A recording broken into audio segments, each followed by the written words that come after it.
karena juga penuh di dalamnya. Tidak masalah, tidak keberatan di situ dulu. Ya, demikian ya.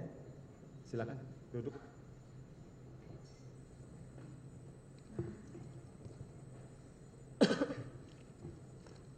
Baik, jadi yang hadir di sini adalah penasihat hukum saudara ya. Segala sesuatunya nanti apabila saudara rasa perlu, silakan untuk berkonsultasi dengan tim penasihat hukum. Tadi saudara nyatakan sudah terima surat dakwaan. Demikian ya, dari tim penasihat hukum juga sudah terima. Namun untuk lebih jelasnya, penuntut umum akan membacakan surat dakwaan. Siap yang mulia. Siap untuk dibacakan? Siap. Demikian. Tapi ya? sebelumnya kami sampaikan untuk surat dakwaan ini mungkin untuk tabel kami tidak bacakan, hanya intinya saja. Kemudian untuk subsidiarnya kami akan langsung ke pasalnya kalau diperkenankan yang mulia. Demikian. Keberatan? Tidak keberatan, Ya? setuju. Karena lumayan tebal ya. Kita juga masih ada berkas perkara lainnya. Ya, setuju. Kalau tidak keberatan tadi yang disampaikan penuntut umum sebagaimana termuat ya, karena sudah terima juga untuk tidak dibacakan. Termasuk juga mungkin bunyi pasal-pasal juga tidak, aturan juga. Untuk subsidiarnya kami tidak akan. Enggak, maksudnya aturan-aturan lainnya yang dalam uraian tidak perlu. Kalau pasal dakwaan tetap dibacakan ya. Demikian ya. Untuk diperhatikan saudara terdakwa Thomas Trikasih Lembong. Silakan dibacakan. Terima kasih atas kesempatan yang mulia. Bismillahirrahmanirrahim. Kejaksaan Negeri Jakarta Pusat untuk keadilan, surat dakwaan nomor register perkara PDS 06-MFT.1-10-2-FT.2-2025. Identitas terdakwa Thomas Trikasih Lembong. Dakwaan primer bahwa terdakwa Thomas Trikasih Lembong sebagai Menteri Perdagangan Republik Indonesia sejak tanggal 12 Agustus 2015 sampai dengan 27 Juli 2016 berdasarkan keputusan Presiden Republik Indonesia nomor 79/P tahun 2015 tentang pergantian beberapa Menteri Kabinet Kerja periode 2014 sampai dengan 2019 tertanggal 12 Agustus 2015. Pada waktu yang tidak dapat dipastikan lagi sejak bulan Agustus tahun 2015 sampai dengan bulan Juli tahun 2016 atau setidak-tidaknya pada waktu lain dalam tahun 2015 sampai dengan tahun 2016 bertempat di kantor Kementerian Perdagangan Republik Indonesia di Jalan MI Ridwan Rais nomor 5 Gambir Kota Jakarta Pusat, kantor PT Perusahaan Perdagangan Indonesia Persero di Jalan Abdul Muiz nomor 8 Petojo Selatan Gambir Kota Jakarta Pusat. Gedung Equity Tower di Sudirman Central Business District, SCBD, Jalan Jenderal Sudirman, Kafling 52-53, nomor lot 9, Senayan, Kecamatan Kebayoran Baru, Kota Jakarta Selatan. Hotel The Ritz-Carlton di Sudirman Central Business District, SCBD, Jalan Jenderal Sudirman, Kafling 52-53, Senayan, Kecamatan Kebayoran Baru, Kota Jakarta Selatan. Atau setidak-tidaknya pada suatu tempat lain dalam daerah hukum pengadilan tindak pidana korupsi pada Pengadilan Negeri Jakarta Pusat yang berwenang memeriksa dan memutus perkaranya berdasarkan ketentuan pasal 35 ayat 2 Undang-Undang Nomor 46 Tahun 2009 tentang Pengadilan Tindak Pidana Korupsi telah melakukan atau turut serta melakukan perbuatan dengan Charles Sitarus selaku Direktur Pengembang Bisnis PT Perusahaan Perdagangan Indonesia Persero sejak tahun 2015, Tony Wijaya NG selaku Direktur Utama PT Angel Product sejak tahun 2003, Den Suryanto Eka Prastyo selaku Direktur PT Makassar Ten sejak tahun 2006, Hansen Setiawan selaku Direktur Utama PT Sentral Usaha Tama Jaya sejak tahun 2013, Indra Suryaningrat selaku Direktur Utama PT Medan Sugar Industri sejak tahun 2012, Eka Sapanca selaku Direktur Utama PT Permata Dunia Sukses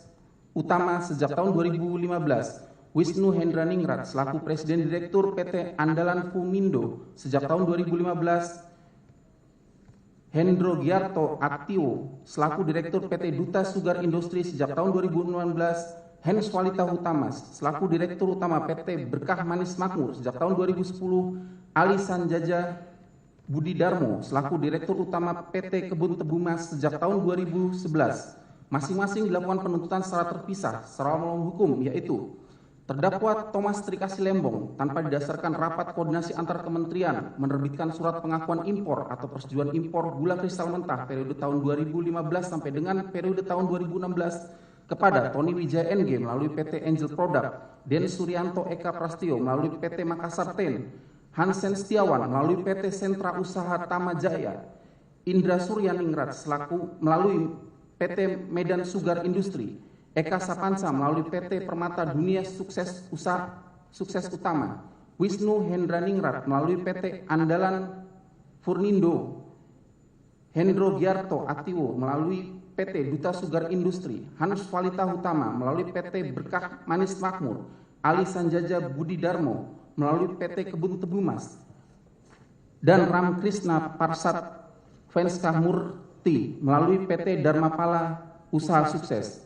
2. Terdakwa Thomas Trikasi Lembong tanpa didasari rekomendasi dari Kementerian Perindustrian memberikan surat pengakuan impor atau persetujuan impor gula kristal mentah periode tahun 2015 sampai dengan periode 2016 kepada Tony Wijaya NG melalui PT Angel Product, Den Suryanto Eka Prastio melalui PT Makassar Ten, Hansen Setiawan melalui Sentra Usaha Tama Jaya, Indra Surya Ningrat melalui PT Medan Sugar Industri, Eka Sapanca melalui PT Permata Dunia Sukses Utama, Wisnu Hendra Ningrat melalui PT Andalan Furnindo, Hendro Giarto Atiu melalui PT Duta Sugar Internasional, Hanus Valita Hutama melalui PT Berkah Manis Makmur, Ali Sanjaya Budi Darmo melalui PT Kebun Tebu Mas, dan Ram Krishna Parsat Veksta Murpi melalui PT Dharmapala Usaha Sukses. 3. Terdakwa Thomas Trikasi Lembong memberikan surat pengakuan sebagai importir produsen gula kristal mentah atau persetujuan impor gula kristal mentah periode tahun 2015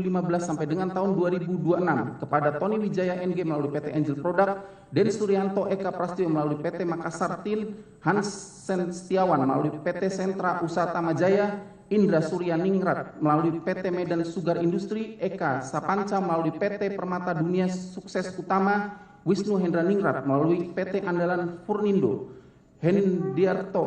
Hendro Giarto Atiu melalui PT Duta Sugar Internasional, Hans Valita Utama melalui PT Berkah Manis Makmur untuk mengimpor gula kristal mentah untuk diolah menjadi gula kristal putih, padahal mengetahui perusahaan tersebut tidak berhak mengolah gula kristal mentah menjadi gula kristal putih karena perusahaan tersebut merupakan perusahaan gula rafinasi.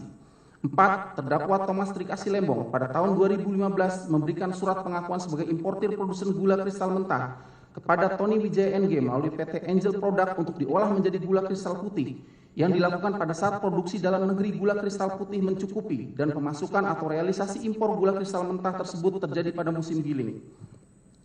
5.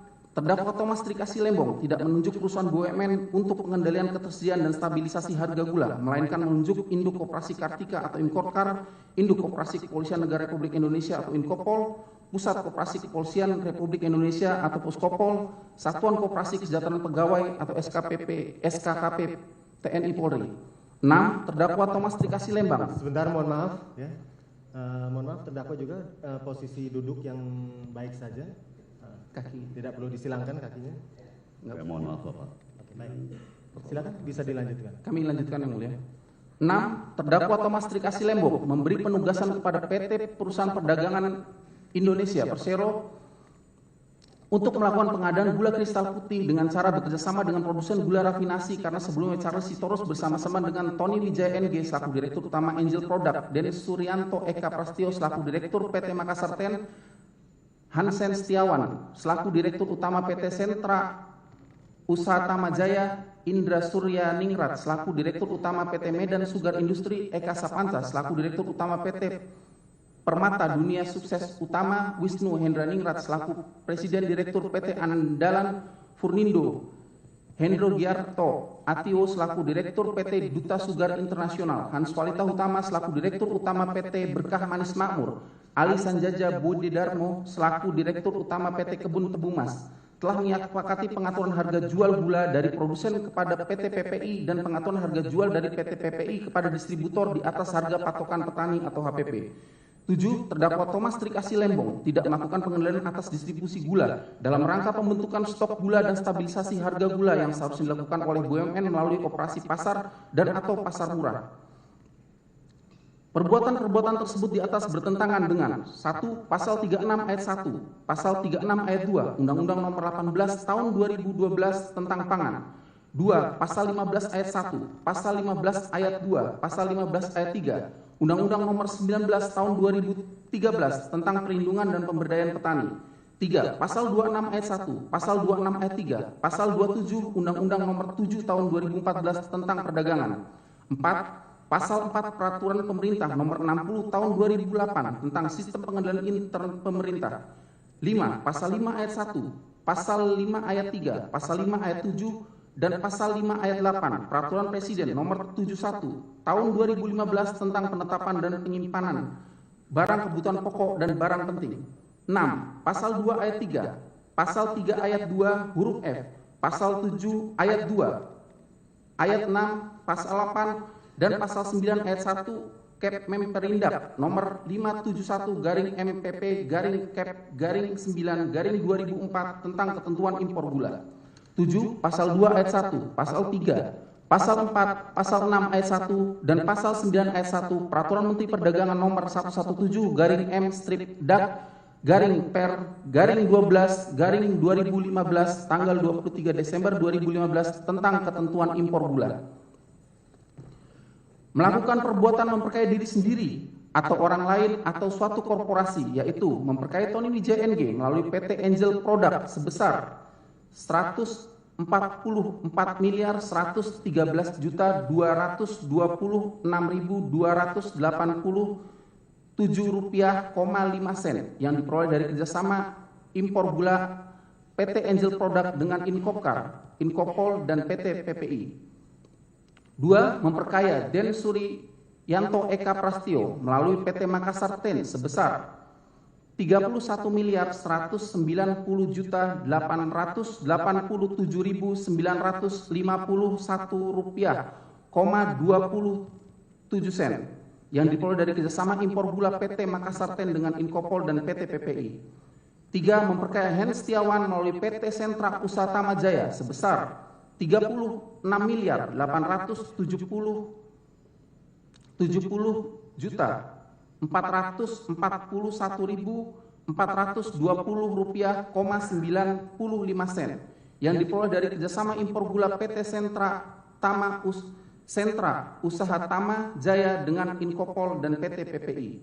4. Memperkaya Indra Suryaningrat melalui PT Medan Sugar Industri sebesar 64.535.135.580 rupiah,81 yang diperoleh dari kerjasama impor gula PT Medan Sugar Industri dengan Inkopol dan PT PPI.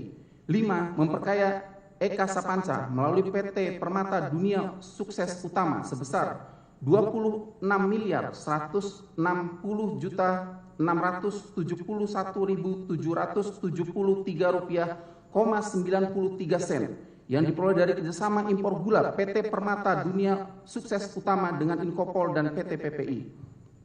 6. Memperkaya Wisnu Hendraningrat melalui PT Andalan Furnindo sebesar 42.870.481.069 rupiah,89 yang diperoleh dari kerjasama impor gula PT Andalan Furnindo dengan Inkopol dan PT PPI.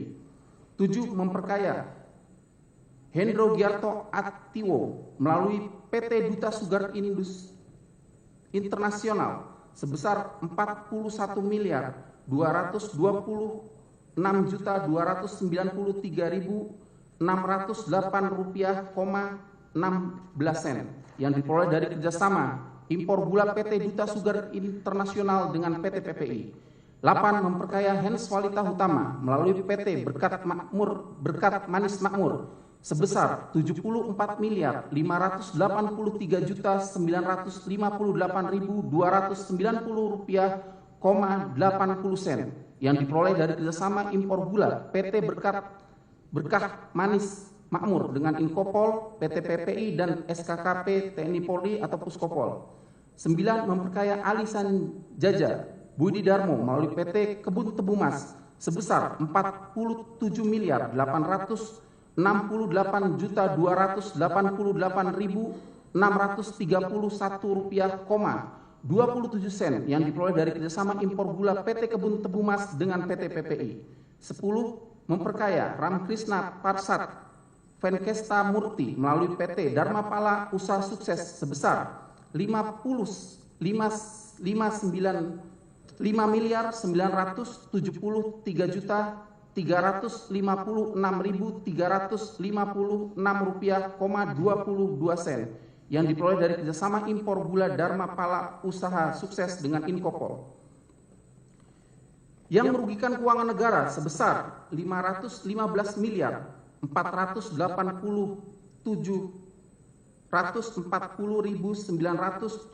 rupiah, 36 sen, yang merupakan bagian dari kerugian keuangan negara sebesar 578 miliar 105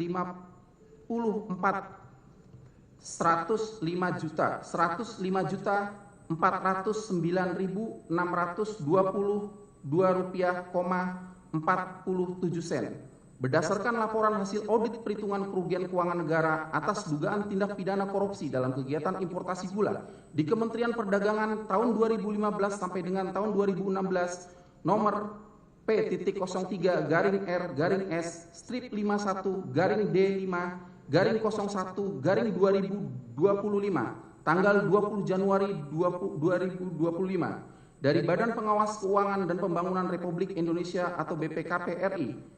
Perbuatan terdakwa tersebut dilakukan dengan cara-cara sebagai berikut. Dilanjutkan teman kami yang mulia. Mohon izin yang mulia. Bahwa gula merupakan komoditas yang penting bagi kehidupan masyarakat di Indonesia. Hal ini dikarenakan gula merupakan komoditas yang memiliki nilai strategis bagi ketahanan pangan serta dapat meningkatkan pertumbuhan ekonomi masyarakat Indonesia. Oleh karena pentingnya komoditas gula tersebut, maka pemerintah menetapkan gula sebagai barang dalam pengawasan berdasarkan keputusan Presiden nomor 57 tahun 2004 tentang penetapan gula sebagai barang dalam pengawasan. Sebagai komoditas yang merupakan barang dalam pengawasan, gula dibagi menjadi 3 golongan, yaitu gula kristal mentah adalah gula dipergunakan sebagai bahan baku proses produksi. Gula kristal rafinasi adalah gula yang dipergunakan sebagai bahan baku proses produksi, dan gula kristal putih adalah gula yang dikonsumsi langsung tanpa proses lebih lanjut. Bahwa berdasarkan pasal 15 ayat 1 dan pasal 15 ayat 2 Undang-Undang Nomor 19 Tahun 2013 tentang Perlindungan dan Pemberdayaan Petani, pemerintah berkewajiban mengutamakan produksi pertanian dalam negeri untuk memenuhi kebutuhan pangan nasional yang dilakukan melalui pengaturan impor komoditas pertanian sesuai dengan musim panen dan atau kebutuhan konsumsi dalam negeri. Bahwa ketentuan pasal 36 ayat 1 Undang-Undang Nomor 18 Tahun 2012 tentang pangan menyatakan bahwa impor pangan hanya dapat dilakukan apabila produksi pangan dalam negeri tidak mencukupi dan atau tidak dapat diproduksi dalam negeri. Bahwa sebagaimana pasal 26 ayat 3 Undang-Undang Nomor 7 Tahun 2014 tentang perdagangan ditentukan dalam menjamin pasokan dan stabilisasi barang, kebutuhan pokok dan barang penting, Menteri menetapkan kebijakan harga, pengelolaan stok dan logistik serta pengelolaan impor.